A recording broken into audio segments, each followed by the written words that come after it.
अस्सलाम वालेकुम, कैसे हैं आप सब। आई होप आप सब खैरियत से होंगे। आज आपके साथ पोटैटो रिंग की रेसिपी लेके आए हैं जो कि बहुत ही क्रिस्पी और जायके में बहुत ही मज़ेदार और बनाने में बहुत ही आसान। सबसे पहले हम 3 आलू लेंगे और इसको हम इस तरह से पील कर लेंगे। अब इन्हें हम छोटे टुकड़ों में इस तरह से काट लेंगे। अब इन्हें हम अच्छे से वॉश कर लेंगे। इन्हें हमने अच्छे से वॉश कर लिया है। थोड़ा सा इसमें हम नमक ऐड कर देंगे और इसे हम 20 मिनट तक बॉईल कर लेंगे जब तक कि ये अच्छे से टेंडर हो जाए। 20 मिनट हो चुके हैं, हमने इन्हें बॉईल कर लिया है, बहुत अच्छे से गल चुके हैं। इसे हम इस पॉट में से निकाल लेंगे। अब इन्हें हम अच्छे से मैश कर लेंगे। हमने इन्हें अच्छे से मैश कर लिया है। अब इसमें हम कुछ मसाले ऐड करेंगे जो कि हाफ़ टी स्पून, इसमें सबसे पहले हम सॉल्ट ऐड करेंगे, half tea spoon black pepper add करेंगे, हाफ़ टी स्पून लहसुन पाउडर ऐड करेंगे, half tea spoon mix herb add करेंगे। आप इसकी जगह धनिया भी ऐड कर सकते हैं। अब इसमें हम हाफ़ टी स्पून ज़ीरा ऐड कर देंगे। 2 टेबलस्पून हम इसमें कॉर्नफ्लोर ऐड करेंगे और इसे अच्छे से मिक्स कर लेंगे।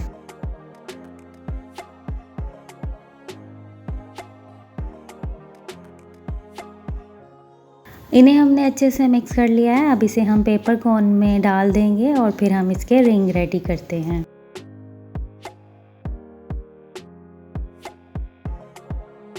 अब हमने बटर पेपर लिया है और ये रिंग हम इस पर बनाना स्टार्ट करते हैं। इस तरह से बहुत ही आसानी से ये रिंग बन जाएंगे। बस इस तरह से हम सभी रिंग को रेडी करते जाएंगे। आप इसे हाथ की मदद से भी कुछ इस तरह से रेडी कर सकते हैं। अब एक फ्राई पैन में हमने ऑयल गरम कर लिया है और ये जो रिंग हमने पोटैटो रिंग है सभी हम इसमें ऐड कर देंगे और इन्हें 3 से 4 मिनट फ्राई करेंगे।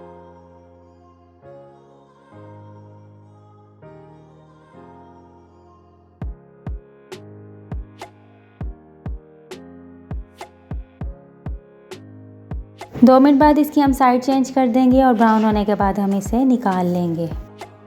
ये कुछ इस तरह से ज़बरदस्त से क्रिस्पी से रेडी हो चुके हैं। हम सभी को निकाल लेंगे।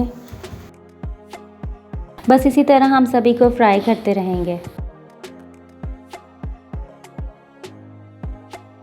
क्रिस्पी पोटैटो रिंग बनकर तैयार है। घर पर बहुत ही आसान सी रेसिपी बच्चों के लिए ज़रूर ट्राई कीजिएगा। ये स्नैक बहुत ही खाने में मज़े के लगते हैं। इसे आप सॉस के साथ खाएं, बहुत ही टेस्टी लगेंगे। इस रेसिपी को ज़रूर लाइक शेयर कीजिएगा। अपनी दुआओं में याद रखिएगा। अल्लाह हाफिज़।